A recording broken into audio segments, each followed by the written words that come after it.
Hello and welcome to my channel SPARX Stenographer. Today I am going to deliver you a shorthand dictation from KAILASH CHANDRA magazine volume 24 and the transcription number 511. So guys, if you like my video then subscribe my channel and also join me on WhatsApp, and the link is in description box. And you have any query you can ask me on comment box. So guys, ready for the dictation? 10 seconds, 5 seconds. Start. Mr. Deputy Chairman, Sir, our beloved President, in his address of members of Parliament on 17th February, has given a very comprehensive and realistic picture of India and India's relations with the outside world. It is a matter of gratification indeed that we have started coming out of the economic stagnation which bedeviled the nation for the last couple of years. More than 70% of the people are engaged in agriculture. Nearly 50% of our income comes from agriculture. That being so, it is but natural that we have to concentrate on agriculture and make conscious efforts to increase our output. Our agricultural production has more than doubled in the last 2 decades. From a total production of 50 million tons when we achieved independence, food grains production has gone up to 1,000 million tons. In spite of many scientific and technological developments, agriculture still has to depend to a large extent on the monsoons. No scientific method has yet been involved to control rains, but efforts at rain making should continue. Even so, India had faced a cycle of adverse monsoons over the last few years.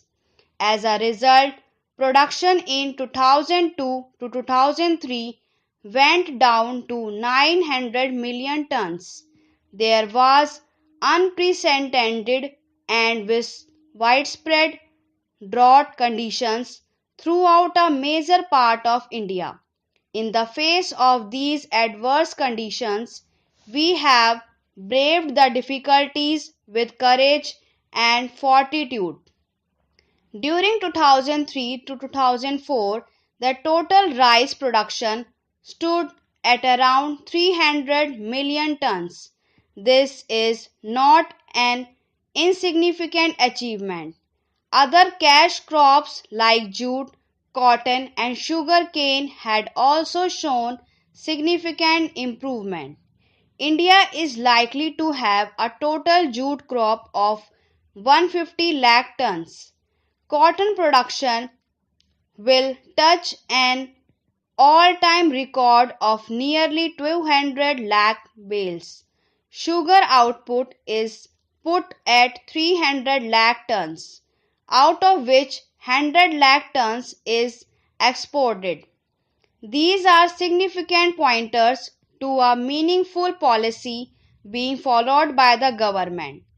Thanks to the realization and strengthening of the public distribution system, India has been able to look after the minimum needs of the most vulnerable sections. The public distribution system needs nearly 10 million tons of food grains annually. The government is confident of meeting this obligation without much difficulty. Plans for investments in irrigation projects, fertilizers plants and hydel projects should be pushed on war footing. Many irrigation projects are pending clearance from the central because of river water disputes that are existing between the states. Recently, a silver lining was seen in the sky with the three chief ministers of Karnataka, Tamil Nadu, and Kerala agreeing in principle of constitute the Kaveri River Valley Authority to settle the allocation of water for each state. Unfortunately, it has not borne fruit. I would again urge the Ministers for Agriculture and Irrigation to request the Chief Ministers again to sit at the table and agree to constitute the Kaveri River Valley Authority so that these disputes can be solved once and for all. There are similar river water disputes in other areas. For example, with regard to sharing of Narmada waters, there is a dispute between Gujarat and Madhya Pradesh. I would urge that all these river water disputes should be frozen and river valley authorities should be set up once and for all to settle the allocation of water and also to go ahead with the construction of irrigation projects. Coming to industry, sir, we all know that the growth rate of industry was almost zero in 2003 to 2004. Thanks to progressive policies and vigorous implementation of those policies, the growth rate now is 3.5% with efforts to ensure fuller utilization of capitalists and assurance to apply scarce industrial raw materials at international prices. It is possible that the current year may turn out a better picture for industry. The kingpin of industrial growth lies in coal, steel, and power. Coal production, which was 80 million tons last year, has improved to 90 million tons by now.